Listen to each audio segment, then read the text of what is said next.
introduced a project. Thank you. We started a project called the Ecozoic Policy Project, and it's largely based around training for grad students who are part of this Leadership for the Ecozoic program in policy and policy work and writing and communications. But it's also about prompting and promoting the exploration of new models and institutions for human socio-political systems. And through that work and with that motivation, we've had the pleasure of building some relationships and working together with folks who are joining us today on the Next Systems Studies program. And we're going to learn about that today. So this session is entitled Introducing Next Systems. And we have the pleasure to have with us 3 guests who will speak to different dimensions of what we mean by that. And I will briefly introduce our guests. First, we have Gus Speth, who is been an advisor and consultant for this program, our project, for several years, going back to the beginnings. Gus is also Distinguished Next System Fellow at the Democracy Collaborative and a former Dean of the Yale School of Forestry and Environmental Studies. We have with us Leslie Haroon, who's a Senior Fellow for Strategic Initiatives at the Democracy Collaborative, former Director of Partners for a New Economy, and currently leading these efforts to advance this academic program of Next System Studies across partnering universities and colleges, and we'll hear more about that. And we have Dr. Ben Mansky, who's Assistant Professor of Sociology and Director of a new Next System Studies program at George Mason University. And Dr. Mansky's research largely focuses on social movements, on law and politics, climate and ecology, among other things, especially focusing on democratization and pro-democracy mobilizations. So, and I understand, Ben, you also have a new book coming out called The Constitutional Revolution. So maybe we'll hear a bit more about that. Briefly on some of the logistics, you can change your view if you don't want to, if you want to focus on the speaker, just go up to the top view and you can change to speaker view.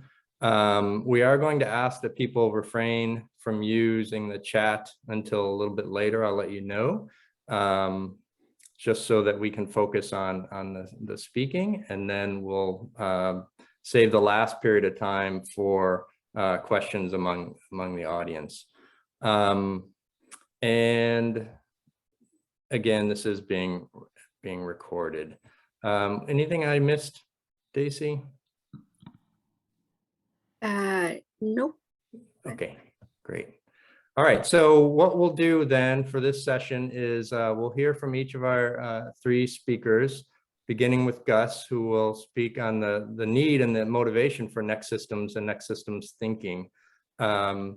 And then we'll go to Leslie, who will talk about this emerging network that I and several others on this call have had the pleasure of working with and thinking about what this could look like, a next system studies network based at largely at academic institutions. And then we'll go to Ben, who is really leading one of the model nodes of this emerging network in next system studies. So I'll start with Gus, and a lot of this work follows from the recent publication of this book, which is the New Systems Reader that Gus co-edited along with Kathleen Courier.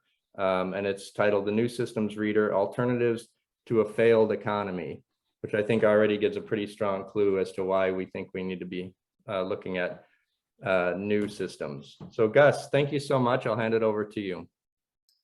Well, thank you, Matt. And it's good to see everyone. And I want to thank the sponsors for hosting this and for moving this process along. I think it's very important, and I'm delighted to have a chance to help kick it off. We started the Next System project at the Democracy Collaborative about 7 years ago, almost exactly. And I think the premise that those of us who were engaged at that time in getting it going was that, when you have a society like ours, it's absolutely overflowing with deep problems.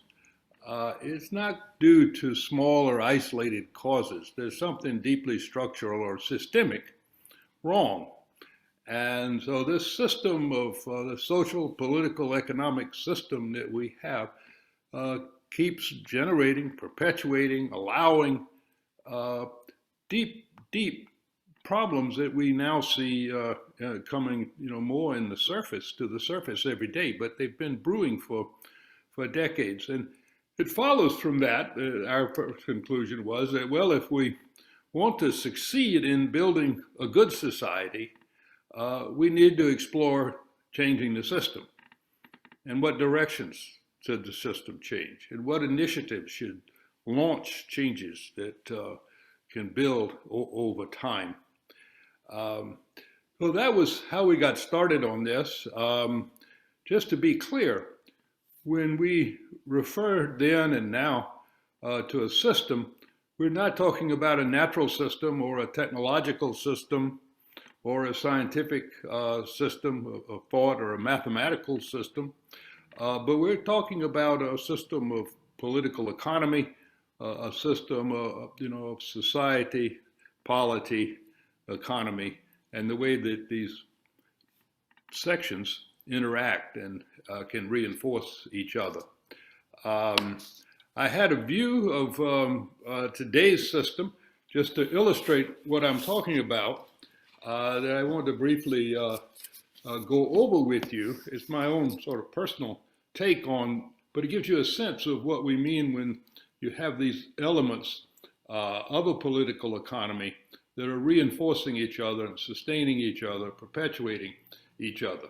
And in a number of things I've written, an endless number of things I've written, I have this little litany that I go through, and it describes our current system as follows: an unquestioning society-wide commitment to economic growth at almost any cost, a measure of that growth, GDP, that includes not only the good, but the bad and the ugly, a powerful corporate interest, a set of powerful corporate interests whose overriding objective is to generate growth and profit, including profit from avoiding the social and economic costs that they create, markets that systematically fail to recognize these costs unless corrected by government, and government that's subservient to those very corporate interests and to the growth imperative. And I go on in that litany into other dimensions of the system, but it gives you a sense of the way that these elements in a political economy reinforce each other. I had a recent opportunity to review the last 50 years of our climate behavior, of the federal government's failure, really over a 50-year period, to deal effectively with the climate issue. And if there is, it'd be hard to find a better example of a massive failure of a system than the failure of our federal government to rise to the moment over that 50-year period and begin to deal effectively at any point in that time with the climate issue. So one of our, yes, well, there's the other book. There's still a few copies to be purchased. So I think our one of our first projects was to commission a series of envisionings, of essays looking to alternative political economies, alternatives to a failed economy, as the book subtitled now says. And it was my chore to supervise the production of a couple of dozen of these essays. And eventually they've made it into the book that Matt mentioned, The New Systems Reader. And I think it's not exhaustive in its inclusion, but it does include a host of alternative futures, and it points out that there isn't only one alternative. There are many alternatives, and they all have strengths and weaknesses, and it's important to understand them, to explore them, and to look at other aspects. So all this is now in the book, and is a useful place, I think, to have the beginnings of a curriculum. There are many other things, and some of you have developed reading lists that are extraordinary, and I really commend that. 2 minutes, Gus, if you would. Got it.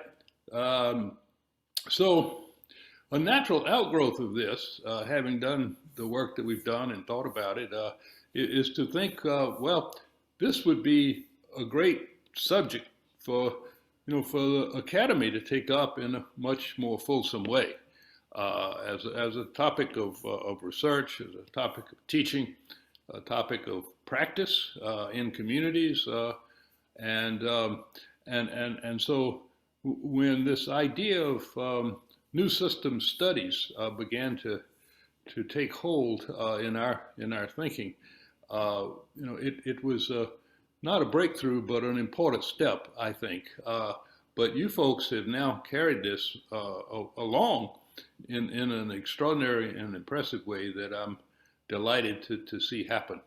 So thank you, and I look forward to hearing the other presentations.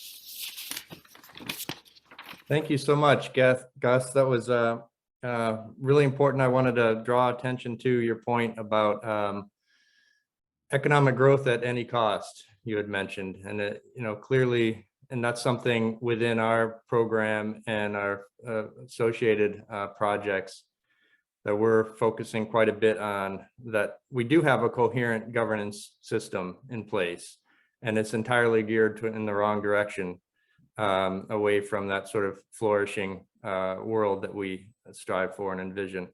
And your point about many alternatives, right? I know you note in your book that some of these alternatives may even contradict one another, and at this point, that's perfectly welcome and important to celebrate. So we have this condition of a hegemonic system oriented towards growth and accumulation, and we are in the work now of advancing and exploring these alternatives. And we'd like to turn to Leslie then to understand how the Academy and how a Next Systems Studies program can help to advance these alternatives. So Leslie, handing it over to you. Thank you. Thanks, Matt, and thanks, Gus, and thanks, Daisy and Dina and Matt for organizing this. It's really exciting, and we had talked about putting something like this together last summer, and that never got off the ground, so I'm really glad to be here. I'll talk a little bit about, Gus provided a great overview of the idea, the system that the Democracy Collaborative thinks about in terms of how we're looking at next system studies.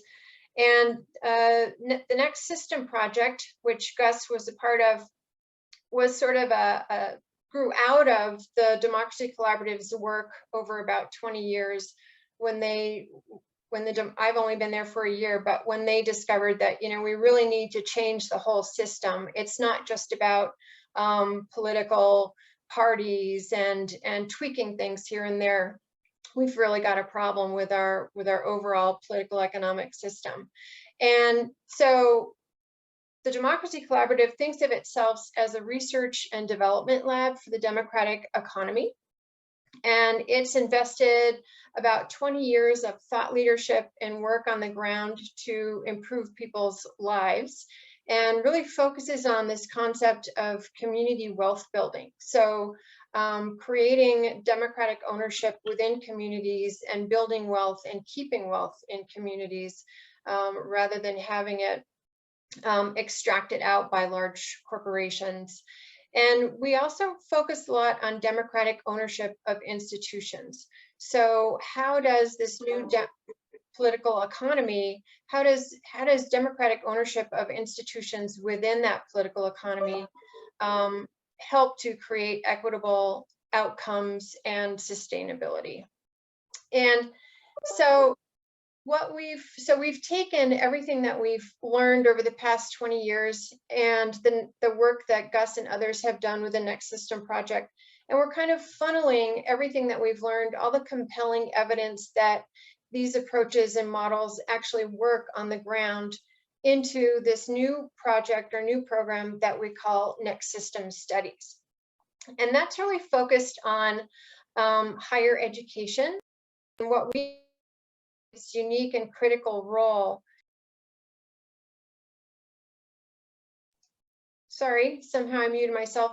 So its unique and critical role in really creating a platform for new thinking and acting to emerge, and that can advance solutions to our overarching problems of wealth inequality, racial injustice, climate change, and what have you, technological problems and everything. And we have a very large vision for this program, and it's higher education helps catalyze a paradigm shift in political economy that leads to democratically distributed power, equitable outcomes, and ecological sustainability. That's a lot for us to take on, and we have a very long-term view of this. And I'm sure that most of you, because of your association with STandD or with Leadership for the Ecozoic, have a pretty good sense of Donella Meadows' ways to intervene in a system. And so where we really want to focus with this program is sort of at the mid-level, the regime level, where power sits, and where different institutions actually keep power in existence. The power that is there now, they sort of keep it steady rather than changing it. We want to focus at that level, and we also really want to focus at the lower level that we don't normally talk about, which is about society's values and mindsets and assumptions about how the world works and who gets what and why. And so we really want to, this is a long-term project, particularly because it's focused on education, but we really want to get at the very foundation of these systems that have gone so awry in society. And so when we started out with this project at the beginning of 2021, we did a lot of interviews with academics. And we came out, it's such a hard nut to crack, and we came up with a number of ideas about how Next System Studies could contribute to changing these mindsets and to changing the regime or the domains of institutionalized power.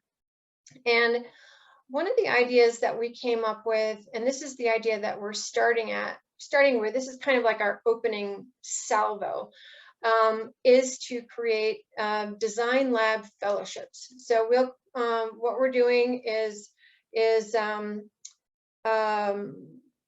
creating fellowship opportunities for institutions, for staff, for faculty, students, in collaboration with communities or with policymakers or possibly with folks from the private sector, to take a systems view of a particular problem and spend a year focused on that, with the support of the Democracy Collaborative, with support of a group of mentors and curators, and really try to model what I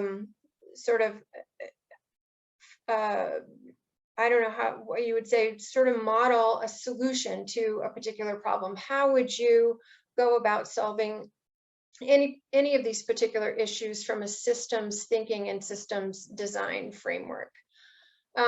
And other ideas 2 minutes, are, Leslie.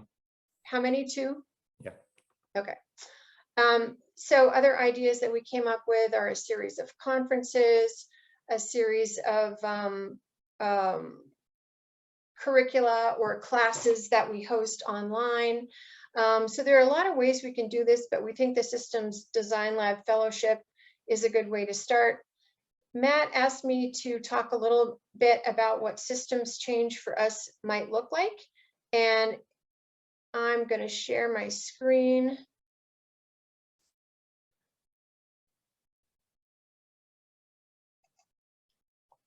Can you all see that?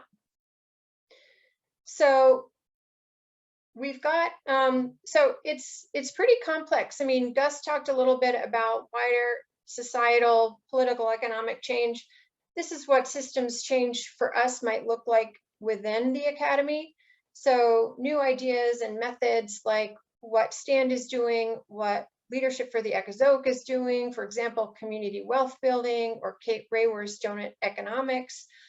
We want these new ideas and ways of acting to be taken up and legitimized.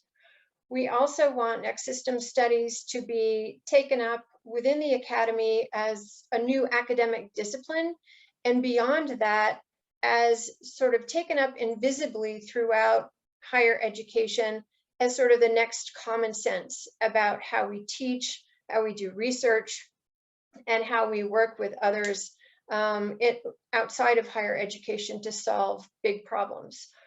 We want higher education to reflect and serve diverse populations. So we want new voices to be heard and recognized within higher education in terms of research, scholarship, publication, engagement. We want our human, economic, and environmental systems to be viewed as a system of systems. So we believe our political economy sits within a larger system of human culture, human behavior, history, planetary systems. We want to build in collaboration among academics, other institutions, and communities to build the content that will serve the next system that we want to emerge. We don't believe that we have all the answers, but we hope that this program will help higher education put in place the platform and the processes to march along that pathway to figure out what that new system or system of systems might be. We want the methods and processes of higher education to become much more participatory and to extend beyond the reaches of the ivory tower. And we'd love higher education to enable society to collaboratively tackle our global social and environmental predicaments. And particularly, we want higher education to graduate students who are skilled at civic engagement, who have the empathy and integrity that they need to lead us through the 21st century and turn a lot of these multiplying, highly integrated systems around. So I will stop there. Thanks so much, Leslie. And I'm glad you brought some attention to the origins of a lot of this work, not originating necessarily in the academy, right? Like a lot of it was response to people's experiences on the ground. And I think that's an important mutually reinforcing experience that's got to be integral to this whole next system studies. Is this not just a thought piece, right? This is informed by real experiences, by people's successes and failures. And that's constant iteration between the academy and lessons learned among communities. So thank you for that. And I think here at UVM, we're excited to be one of these one of these centers of learning and practice by joining this community of practice. And we're especially happy to learn from some of the leading work that Dr. Ben Mansky has been doing at George Mason University, probably further advancing this next system studies program in an academic setting is clearly one of the key models right now. So Ben, we're gonna shift it to you, and thank you so much. You bet. I'm very happy to spend some time with you this Friday. I'll say a little bit about myself. I do come from that history of practice. I finished my doctorate just a year and a half ago and started as faculty here in 2020 in Virginia. I'm not from here originally. Spent 30 years in the movement in Wisconsin and many other parts of the United States in what has come to be known as the global justice movement, the labor movement, the environmental movement, politics, direct action, and public interest law. So that's sort of the background that I brought into my academic work and that I carry with me, and a lot of those networks are important to me in that. I'm also sitting here at a place that is a place of real history and also change. Of course, this is the home of many Algonquin speaking peoples. It's a place where the Confederacy was was governed from. Richmond is just down the road from here. The major battles of the Civil War, most of them were within 50 miles of where I'm sitting right now. But George Mason University is also quite a different institution from what it was 30 years ago. It's now the largest public research university in the state of Virginia. It's majority minority, majority first generation American, majority first generation college students. And so it's a place where things are changing very quickly. There's a lot of growth and opportunity. And that's created some openings to build next system studies here at Mason. So I'm going to share some screens.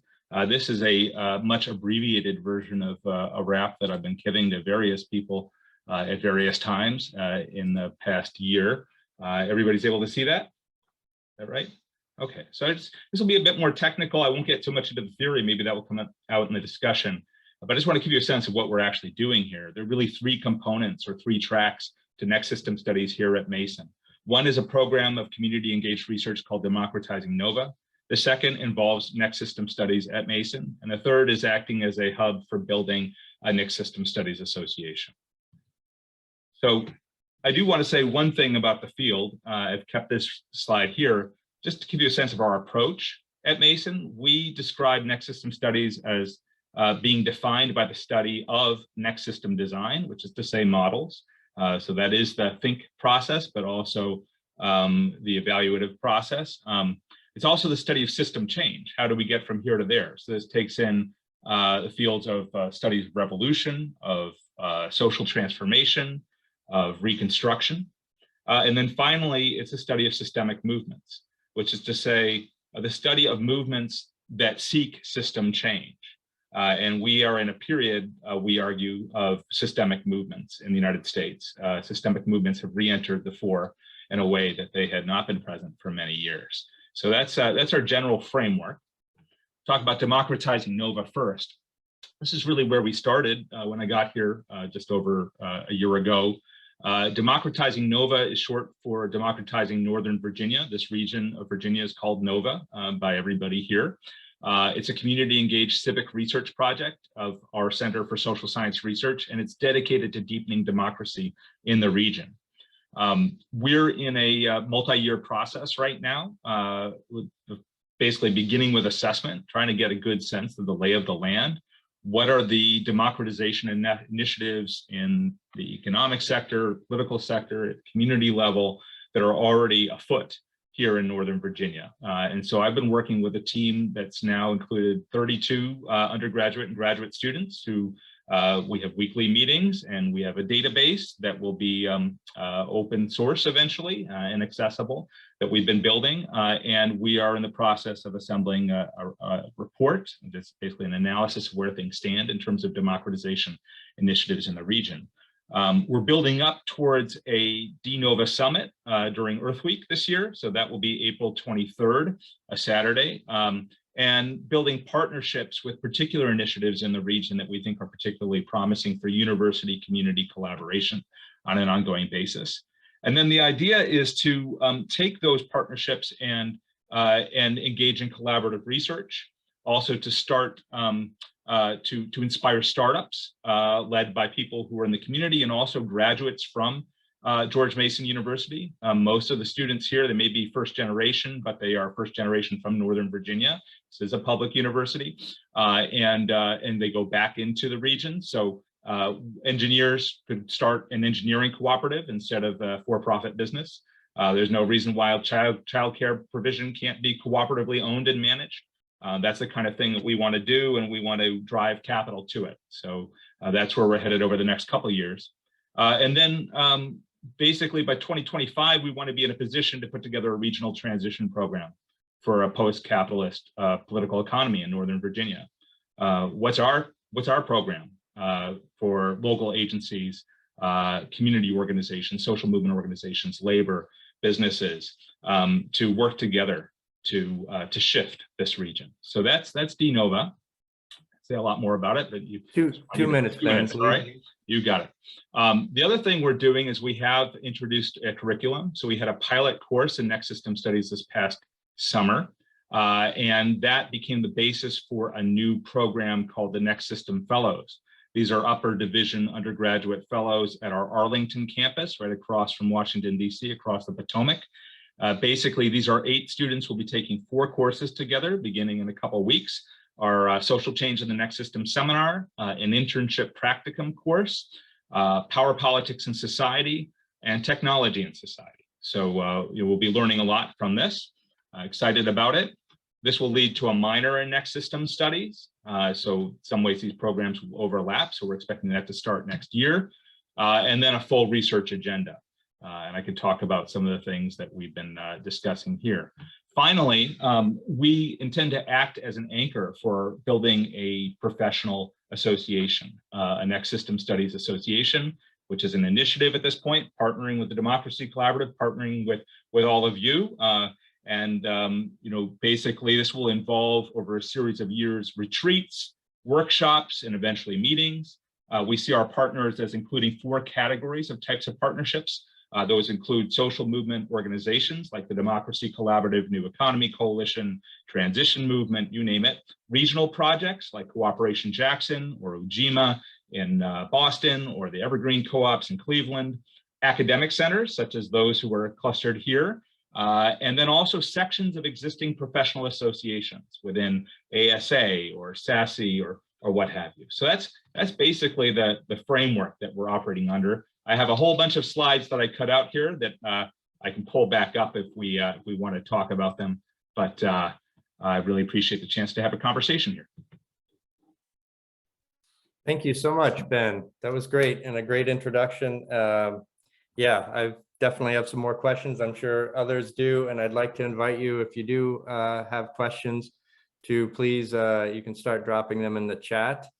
I can't guarantee we'll get to all, but we'll do our best. And in the meantime, I may lead with a question or two for any of you. But Ben, I really appreciate getting into some of the details and the thinking that's gone into designing this program. And I'm sure, as has come out in the conversation with Leslie, always asking ourselves, you know, how do you bring together such an ambitious and necessary program within the contours and the confines of academic institutions that are what they are, right?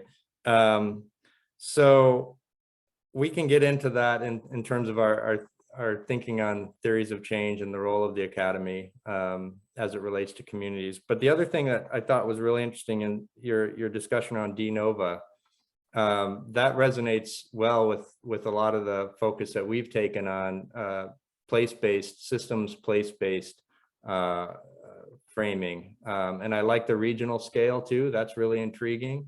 That kind of relates a lot to what Leslie was talking about. Local, but not only local, right? Like really getting to sort of that next level of these interconnected localities that are coming together around a particular, the unique problems and issues that certain places are facing. I wanted to ask a question to start with, just to get a little better understanding, to try to make this concrete in terms of what students are actually doing once they're in this fellows program, other than, you know, learning about systems thinking, and beginning to consider issues around power and politics, but the actual methods and practice and process of exploring and advancing and ultimately implementing these new systems or these next systems. And I know, Ben, you've done a lot of work, so maybe I'll start with you and then we can go to Leslie and Gus around this idea of participatory systems thinking, right? And participatory practice and participatory democracy, right? So I'd like to know how you're bringing that experience, that long decades of experience, into an academic setting in terms of the methods that students will engage with. Yeah. I mean, I tend to, as a teacher, as a pedagogue, I tend to run all of my classes in something of a seminar format, even my undergraduate lectures. And I make use of group work and group projects in pretty much every class session. And so there is a participatory sort of method to the teaching. I'll also say that my students in the pilot course and also these upcoming set of Next System Fellows will be involved in taking on epistemological questions and questions of methodology that follow from that. So I have basically enlisted not just our graduate students who, this is the core seminar here is designed as a hybrid course, so we actually will have some grad students in it as well, and we did over the summer, but also our undergraduate students in thinking about theories of knowledge, theories of ontological questions, so theories of reality, the deep questions that academics are supposed to grapple with, but oftentimes ignore in the turn of getting something out for peer review. And so that's part of the challenge that students take up. It's not simply a question of learning about this case or that case or debating it or what have you, but they're engaged in the process of actually building the field. And that has been incredibly exciting for me because we actually have a lot of ownership from our students already. I mean, I have students who graduated this past December who are putting in long hours as volunteers and now hopefully as staff, now that we've been able to raise some money for our efforts here. And who are doing their own writing. So the point really is, to go back to Paulo Freire, or to produce more Democrats, to produce more next system thinkers, small d Democrats, right? And that is something I think we're already proving successful in doing. We bring in guest speakers from around the world online on Zoom. That's been helpful to do that. There's also for the Next System Fellows a internship practicum component. So of the 8 students, 4 of them are interning with the DNOVA project, and they have portfolios that they are going to be taking on for different types of initiatives in which they'll be working on that section of the report and building those relationships and getting people to the summit in the spring. And then we have others who are interning with Move to Amend, with the U.S. Solidarity Economy Network, with Code Pink, it looks like. And then we have somebody who's actually already a reporter on climate for the Financial Times, who's going to be sort of building Next System into her reporting, which is very exciting. So, so those are, I mean, it's just, I have a lot to say about this, but that's a bit of a sense of it. The final thing I just want to say about some of your earlier comments, Matt, is that I do hail from Wisconsin. I wasn't born there, but I grew up there. I spent most of my life there, based there. And I came up in the University of Wisconsin system and in the struggles in that system. Some of you may be aware that we had one of the largest uprisings in the history of North America in Wisconsin in 2011, the Wisconsin Uprising. The University of Wisconsin system was a big part of that. And we have something in Wisconsin called the Wisconsin Idea, which goes back to the era in which the Progressive Party and the Socialist Party ran the state. And the idea that is expressed in the Wisconsin Idea is that the borders of the university, the boundaries of the university are the borders of the state. So the university is to be an agent for the reconstruction of the state of Wisconsin. There is an inverse relationship that is implicit in that if the university is engaged in social reconstruction, society is also engaged in the process of reconstructing the university.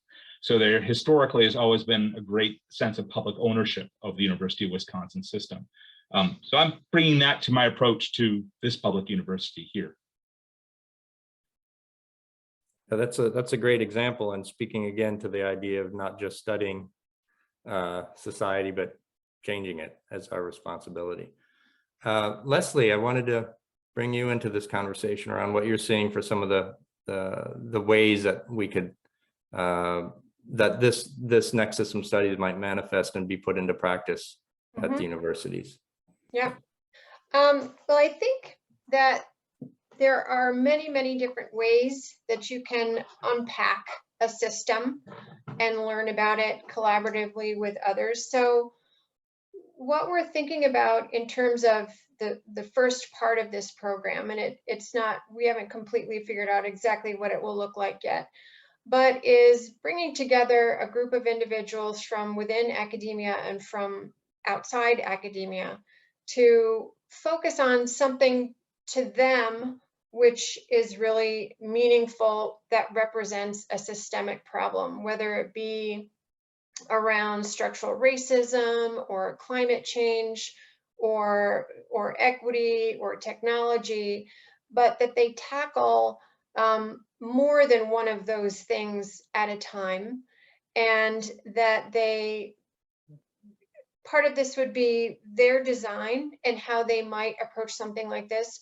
And part of it would be the Democracy Collaborative and others who we're calling at this point mentors and curators, who could actually help them walk through sort of problem definition, understanding of each of the systems that come into play with any particular problem, and learn about that problem, experiment with some kind of solution, and potentially, really in a way that embraces failure, that embraces collaboration, a new process, new way of looking at something, and failure. So what we're envisioning is kind of prototyping of what would a next system look like.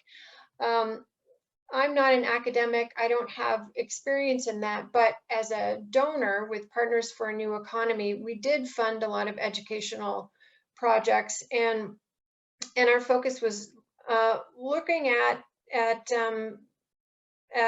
systems through a plurality of lenses. So that's really what we want to do with this, recognizing that it's still only going to be a little sort of speck of dust on a larger problem, but at least we're building the processes, and I think the critical thinking abilities and the leadership abilities and the self-confidence of those involved in order to move forward.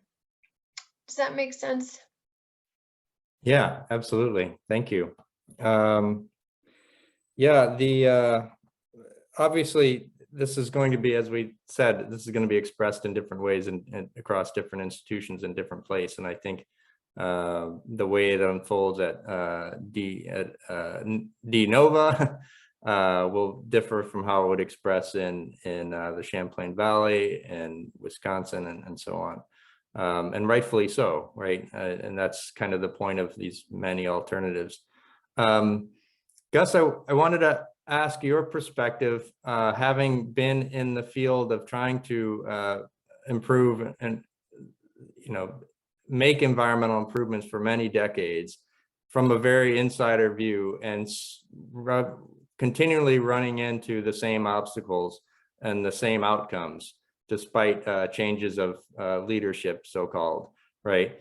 What would you have liked to have known and learned in terms of systems thinking at an early part in your career that you feel like might have informed how you engaged with those systems over that time?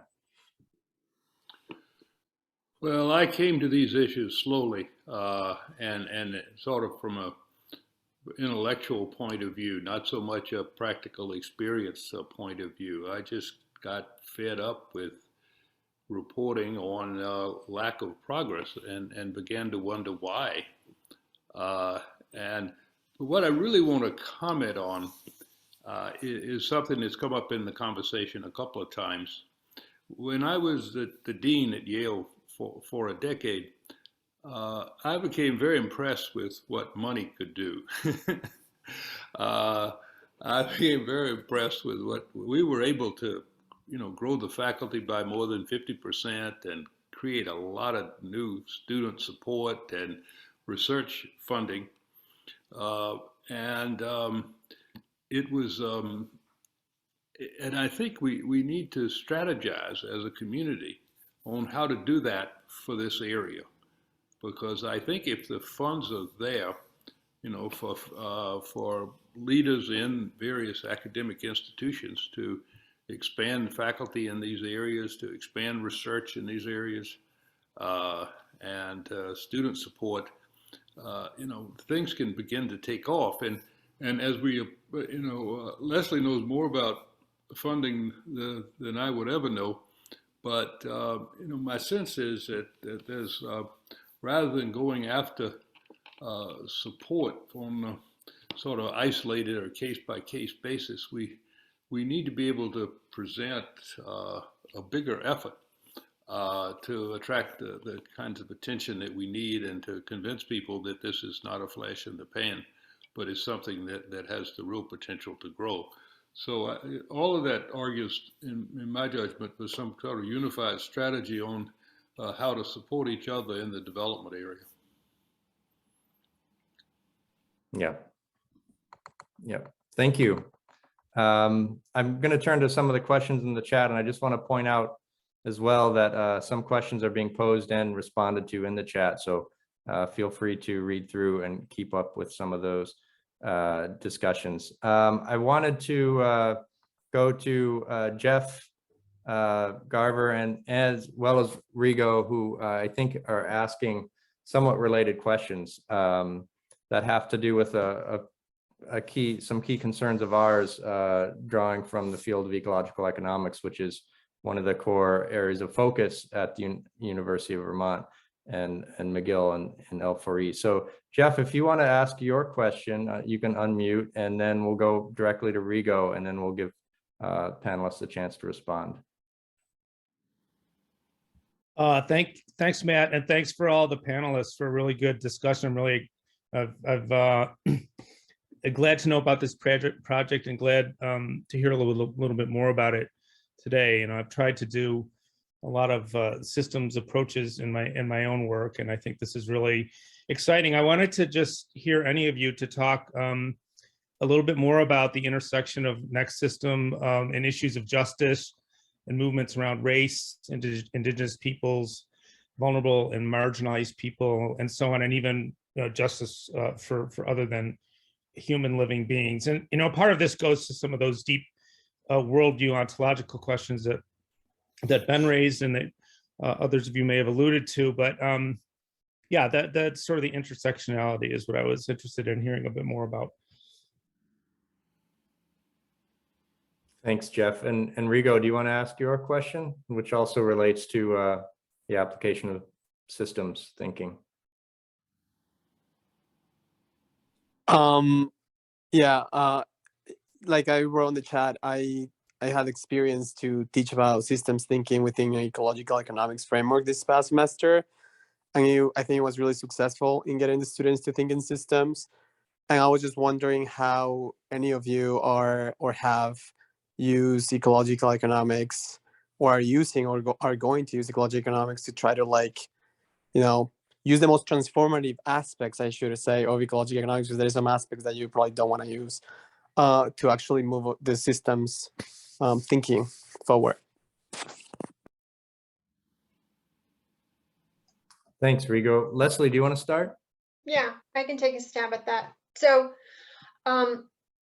what we're envisioning, so I'll take the economics question first, the ecological economics question. It's really important to us to marry or reconcile the social sciences with the ecological sciences in next system studies. That's going to be a hard thing to do. One of the things that I learned from the interviews that I did with academics in the beginning of this program is how different those two programs are within higher education and how differently they're viewed. So, but from my background, I've been working on climate change and marine conservation issues for about 25 years. So in my view, it's absolutely critical for us to marry those two systems, the social sciences and the natural sciences. If we can't get the planetary boundaries right, the social, nothing else is going to go our way over the next century. So in terms of ecological economics, it's important to me to include ecological economics as part of this program, but it's also important to me to include complexity economics and capitalism and socialism and feminist economics and industrial economics. So students have the ability to learn across a whole variety of ways of thinking and analyses, and to learn about different analyses, and to be able to make their own decisions about what they're interested in and what they want to work on and what they think might be useful going forward. And for the Democracy Collaborative, in terms of the justice issue and the structural racism issue, this is also extremely important to us. And we've quite honestly been struggling with it, as I'm sure every other organization has. We've been struggling with it both internally. How do we make sure that we are being just within our organization, and how do we help others do that externally, and how can we bake this into next system studies? And so, and we are absolutely committed to this, and we're developing relationships with the historically Black colleges and universities to help us do that. At the moment, next system studies is pretty white, I would say, and so we're really building these relationships so that we can learn from others about what might be the best way to do this. And we're personally, and I think our design team, which includes Matt and others who are on this call, I think we're extremely committed to making sure that people who haven't had the opportunities to participate in fellowships like this actually get a bit of a priority status in the fellowships. Thank you, Leslie. Ben or Gus, did you want to add to that? Sure. I'll say, the practice of engaged research, and there are various forms of engaged research, is also a practice that mirrors different forms of organizing. So the approach that we're taking at Mason really is about building lasting relationships and partnerships as the basis for trust and then communication. And so, who is in the room will determine what gets talked about and decided. So that's, our approach for democratizing NOVA is reflective of that. And that's why we started with this deep assessment and with a summit. The other thing that I'd say that I'm very lucky to benefit from is just the fact that this university is what it is. So the majority of our students have been students of color who are from here, who are from working class first generation families. That will continue to be true for the next system fellows. I was at University of California, Santa Barbara for my doctoral work. That's a similar institution in that respect. There's a project there called Cooperation Santa Barbara that's modeled after Cooperation Jackson. You'll see similar kinds of dynamics there. So I think where we put our resources, HBCUs, but also, Hispanic serving institutions, Black serving institutions, public universities, community colleges, will make a difference. And then on the ecological economic side, I really welcome the opportunity to learn from what you've been doing. I have the syllabus that I think you shared at one point, Matt, or maybe it was somebody else there, but I have that in my folder. Our economics program here is probably the most right-wing major economics program in the United States. So we have sociology and econ. I teach an environment and society graduate seminar this spring. I'll be struggling with a lot of this stuff, but let's build the networks and build the associations so that we can have these conversations in structured ways. Yeah, thanks, Ben. And I know at UVM, many have experienced the disconnect between conventional economic programs and the ecological economics community. And I think related to that, Matthew Charbonneau asks a question, how does Marxian economics fit into the new studies program? And does socialism feature as a particular focus point? And I'll just briefly point out that in this compendium, this compilation of systems that are all contributed by an author or authors, there include one called Democratic Eco-Socialism by Hans Baer, and another called Building Economic Democracy to Construct Eco-Socialism from Below by Kaliakuno and Sacagawea Hall. Kaliakuno is also on that program in April that Ben had hosted, and is also one of the co-founders of Cooperation Jackson. But I wanted to then turn it to Gus. In your reading of these many systems contributions, what kind of a breadth of systems are you seeing that are being proposed? And then maybe for all of our panelists, what type of models or economic thinking, political economic thinking, do we anticipate looking to? What historical experience and theories do we expect will inspire this type of work? Gus? Well, thank you. The book has, it covers a huge range of different alternatives. I would say the sort of right flank is a very far-reaching social democracy. There are several authors who really developed the idea of beyond the older European social democracy into a 21st century social democracy. And they go from there to several that are, honestly, basically socialism, and sometimes referred to as such and sometimes not. And there's a wonderful essay by two of our great ecological economists,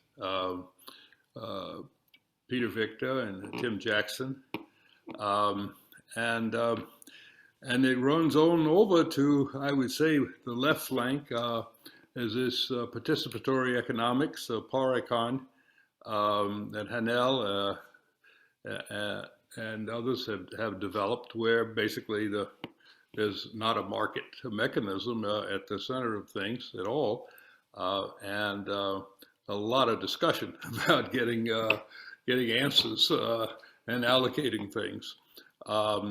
But there's a huge spectrum in there, and I think it's interesting to try to get a sense of common themes and things that pop out in multiple places. And certainly one of those is this whole idea of finance and money.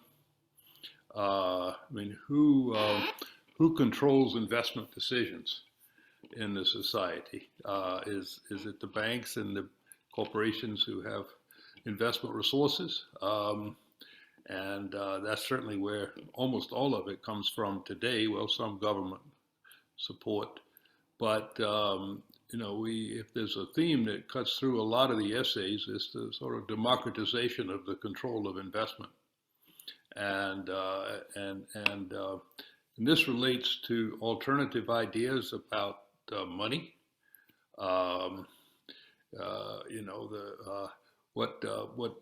What should be the reserve requirements on banks? What about modern monetary theory?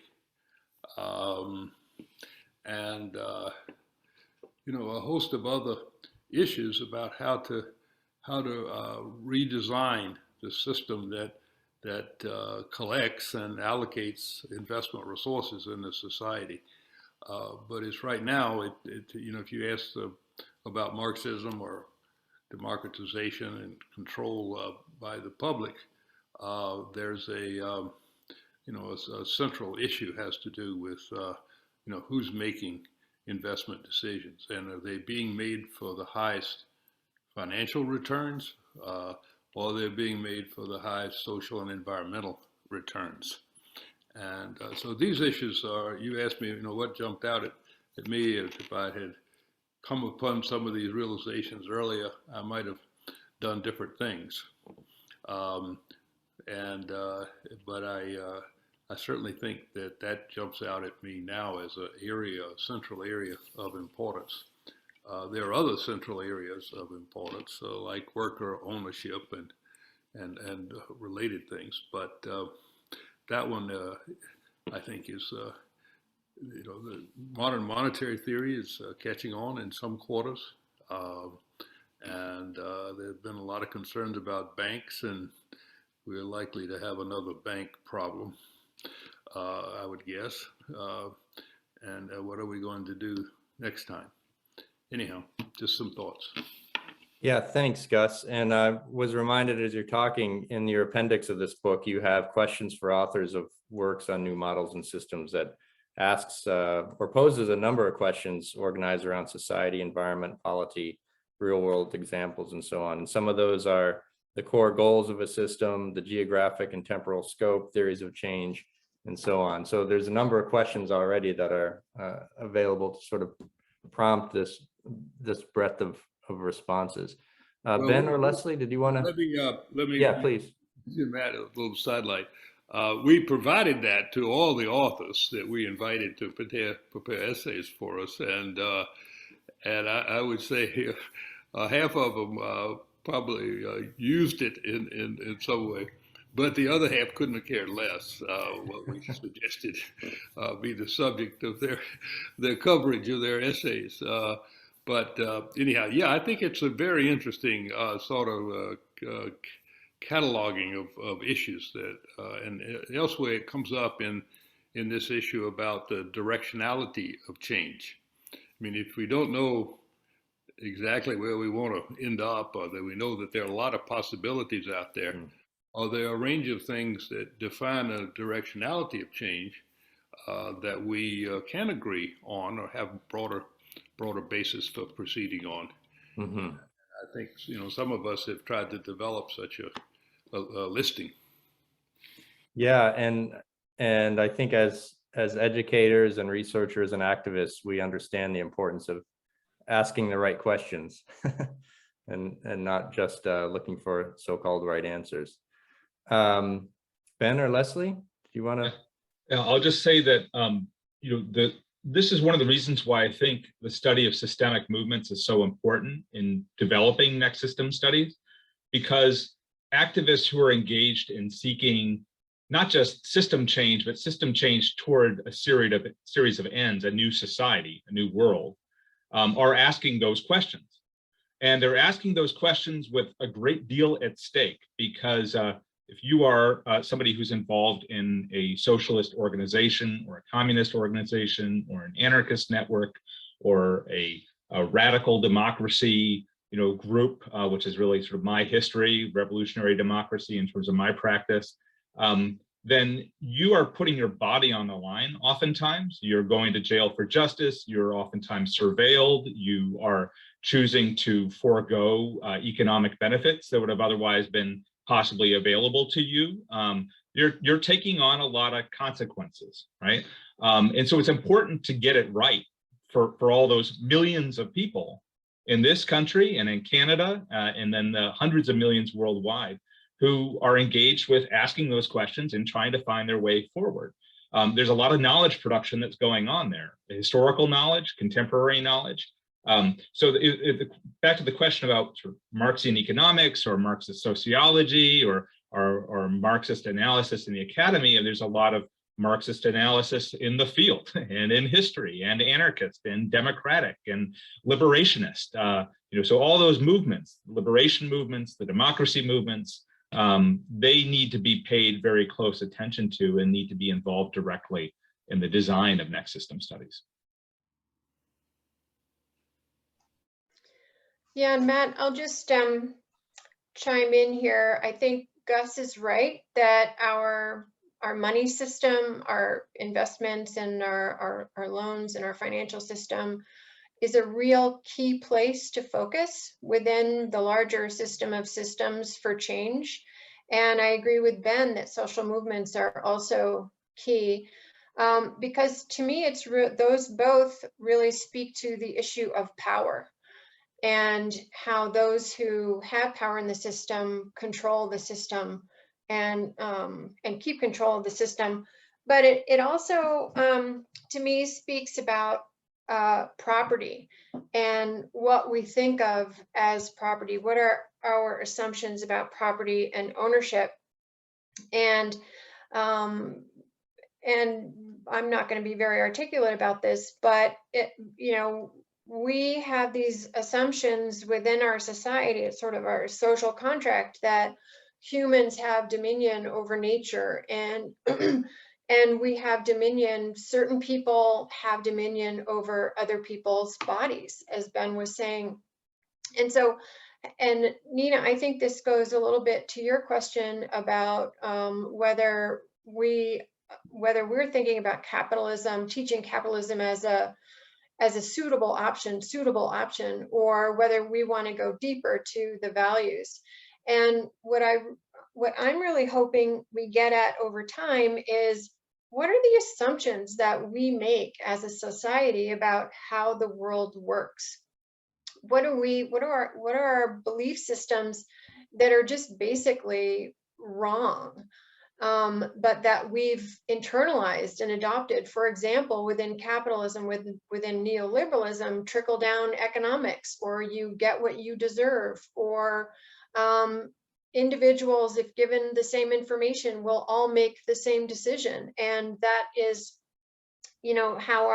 how our free market works, and how the economy is always right. And so I want to go beneath that with this program. Not exactly sure how we're going to do that yet, but we're gonna make a good first start, and we're going to learn from that. But to me, all of this really goes to the issue of power. Who has it? Who controls it? Who keeps it? Who doesn't have it? And I think social movements and the financial system are really good levers for that, and the media are narratives. Yeah, absolutely. And we can get back to the role of media in this if there's time. But I think it also relates to this question of ontological politics. You talked about property and ownership, and the earth being something that can be owned and divided up. And in our work around Ecozoic, we're inspired by Thomas Berry's work, who speaks to not a collection of objects, but a communion of subjects. And when you begin to see agency in these living systems, rather than just an object to be owned and a commodity to be traded, well, that suddenly changes the politics fundamentally, perhaps. And I just wanted to briefly say, Jeff Garver and Peter Brown, one of the co-directors of Leadership for the Ecozoic, wrote a lovely little book that I found inspiring called Right Relationship several years back now. And in that, they pose one of the questions called, what is it for? Meaning, what is the economy for? What is its purpose? What are the goals? And I think so much has to begin with that, some of that basic thinking is like, what are we organizing all of this around? And realizing that right now that's being organized effectively for us, right? And taken as just commonsensical and out of view. So that gets to this question of power. Name of the book yeah, again? Please, Ben. What was the name of the book again? Right Relationship. Okay, and it sounds like it's inspired by Robert Stoughton Lind, in part the knowledge for what 1937 speech or related to that. I'm going to look for it and maybe bring it in here. Yeah, well, maybe Jeff can speak to that in a moment, but I wanted to hear from, because Natalie asks a related question on your point about power, Leslie. Natalie writes, shifting from the old to the next system is likely disruptive. What conflict engagement framework are we rooted in, and what is the theory of change? And I had a related question to that. Inevitably, this type of change is going to involve struggle. It's not going to be a simple matter of pushing the right buttons, right? So what is our theory of change when it comes to the role of power and the influence that power will take in resisting anything that we have to offer? And that can be for whomever would like to take it up.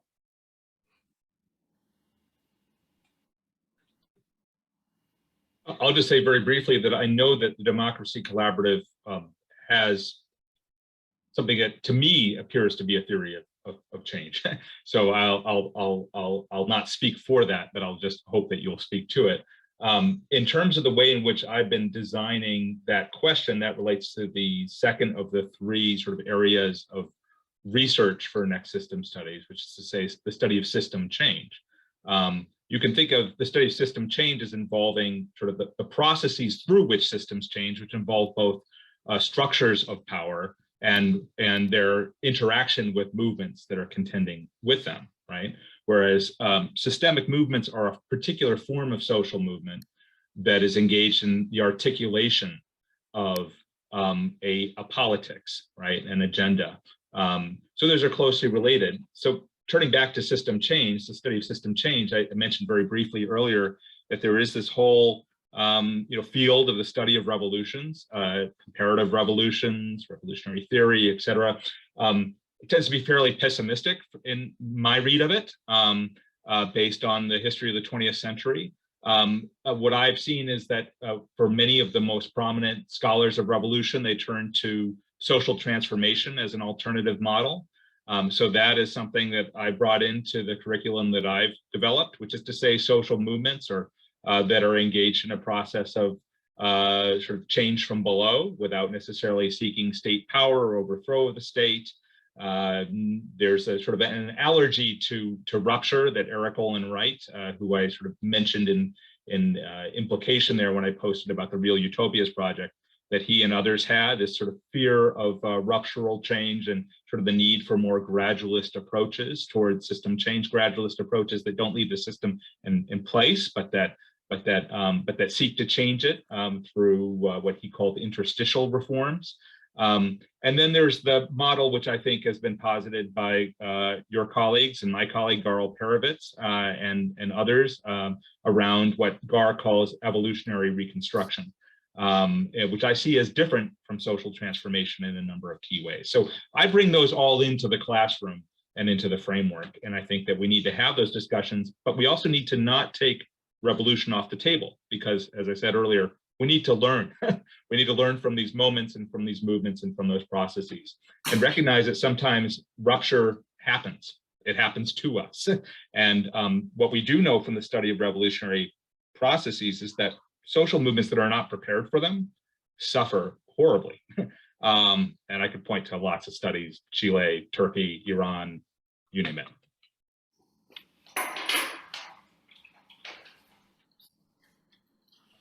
Yeah, and I want to circle back to that question of what are we seeing in the current moment in the closing minutes. Leslie, did you want to respond as well? A little bit. I don't have a good answer to Natalie's question about conflict, but I think it's a really important question. And my current frame of reference is just the United States and how we're in a state of polarization and conflict is increasing. And it doesn't seem to me that anybody has a good answer for this question right now. And I worry about it. Yeah, absolutely. But I think just, again, keeping that question top of mind, right? And understanding both the opportunity of working through sort of academic institutions and the limitations is a beginning of that that necessary frame of mind. Muriel Strand asked a question: where do homeless people fit in the various new systems in the text? And I might just broaden that, given that we're starting to run out of time. But where do people without homes, where do people who are marginalized, where do the most vulnerable who are either, well, let's just say they're often intentionally left out or seen as without value in the current system that we have, right? Where do the folks who are suffering the most, what are their opportunities to get engaged with this process of design, right? And I know we've been talking about participatory design, and I know, Ben, you've also talked a lot about the importance of participatory design from below. So wondering if you could speak about how we engage folks who may not typically be involved, but absolutely need to be involved in this work.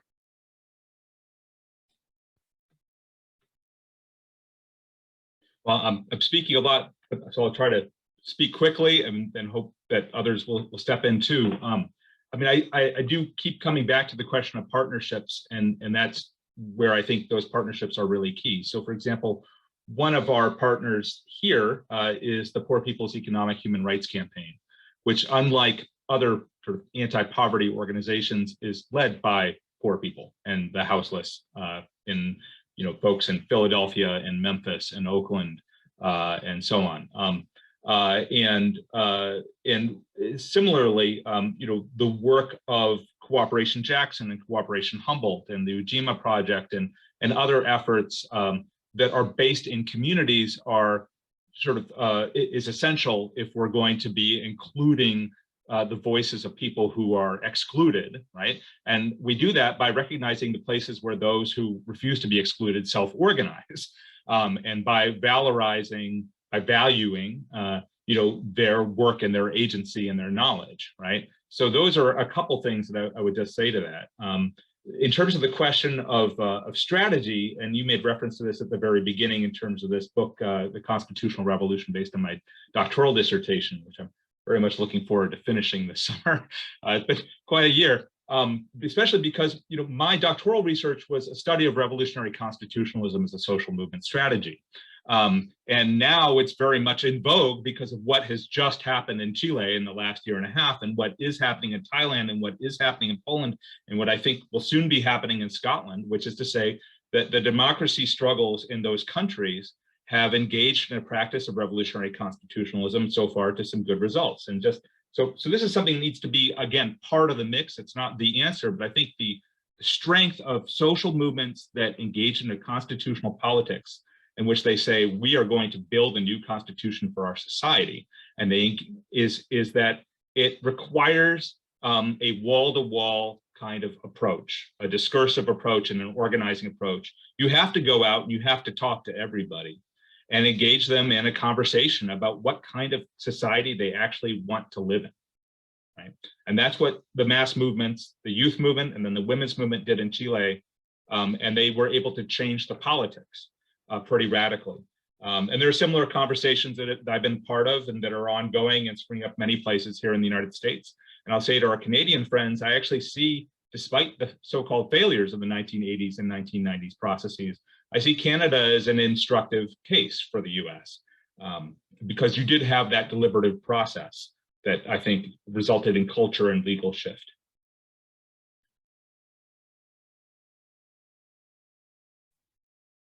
Thank you, Ben. I'm aware that we're just nearing our end, and picking up on those last comments, I did want to pose the question to each of you. What are you seeing right now? The conditions on the ground, the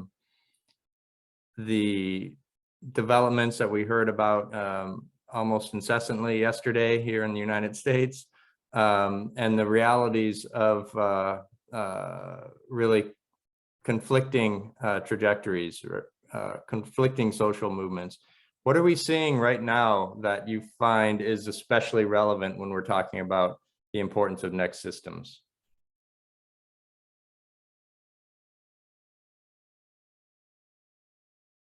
And maybe, Ben, if you wanted to continue, then I'll go to Leslie and we'll close with Gus on that question. But thanks for moving us along on that.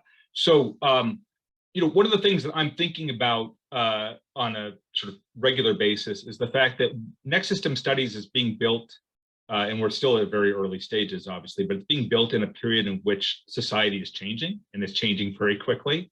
And so there are a number of drivers that not only lead us to next system studies, but that also are going to affect the context in which we are doing next system studies.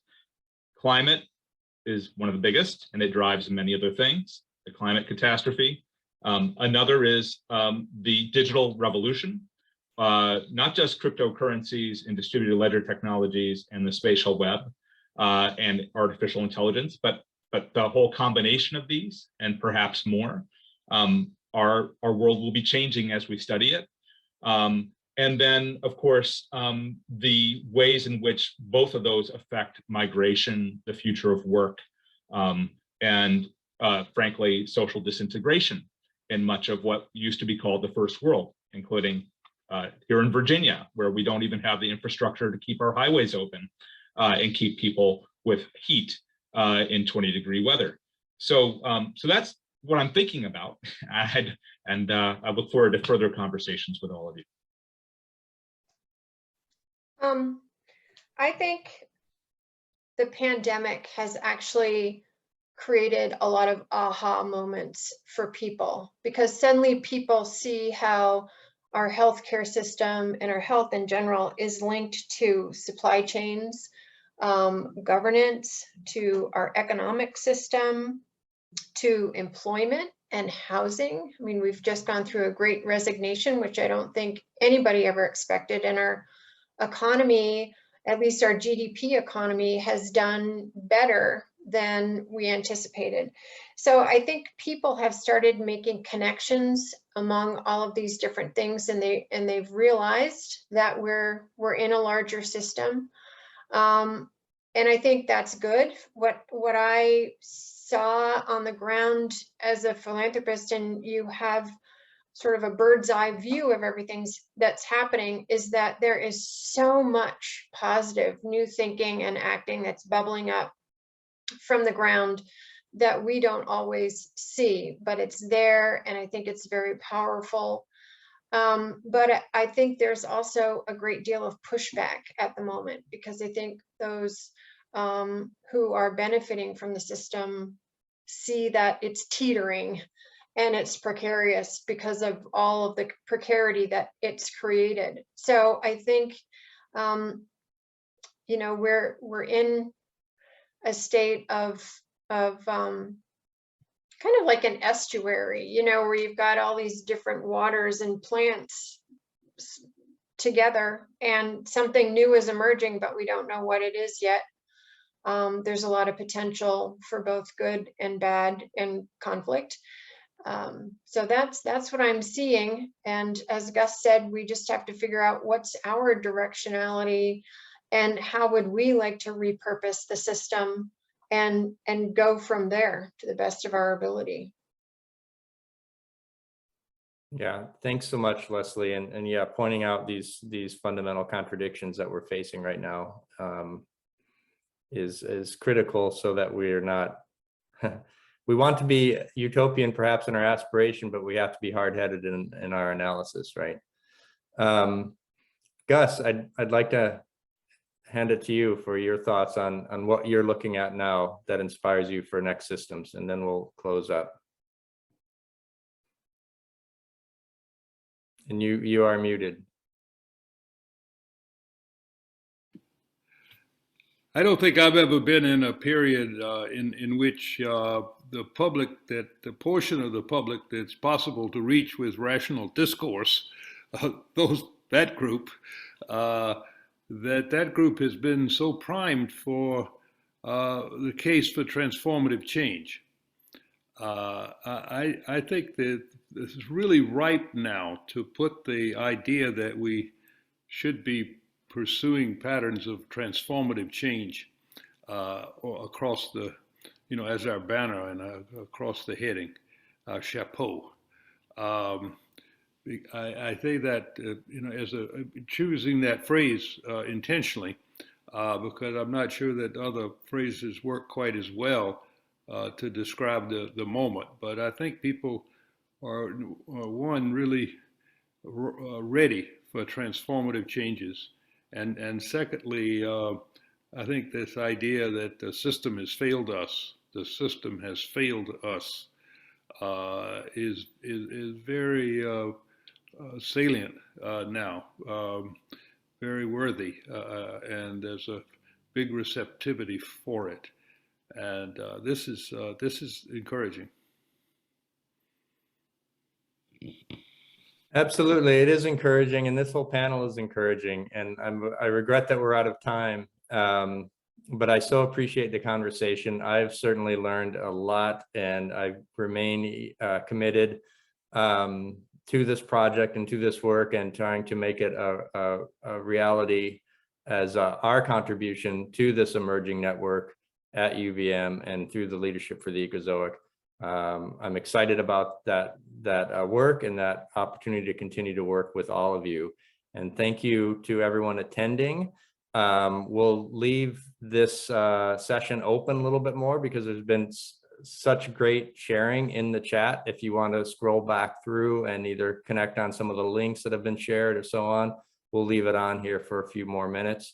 But otherwise, thank you so much. Thank you, Daisy, Dina, and everyone for the tech support. And thank you again to our folks at McGill Anthropology for hosting this session. And I look forward to continuing the conversation. Thank you so much. Thank you.